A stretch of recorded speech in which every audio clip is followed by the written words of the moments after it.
तर हॅलो मित्रांनो, तुम्हाला तर माहीत आता थंडीचे दिवस सुरू आहेत, तर थंडी खूप लागते म्हणून मी आग पेटून बसलो होतो. आणि नंतर मग बाहेर जाऊन बघत होतो, तर थोडी सकाळ झाली होती आणि धुकं पडलं होतं जिकडे तिकडे. तर हे पानावर बघा, पाण्याचे थेंब जमा झालेत. असे सगळे पानावर जमा झालेत.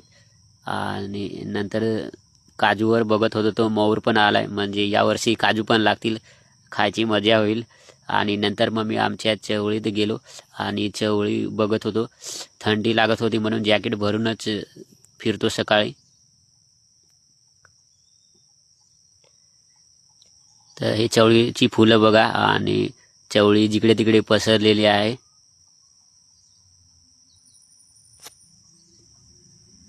तर कालच चवळीला पाणी लावलंय म्हणून आज ताजेतवाने दिसते चवळी.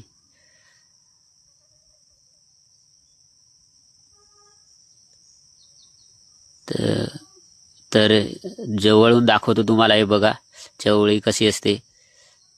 आणि जाळी टाकलेली आहे आणि त्याच्यावर चवळी पसरली.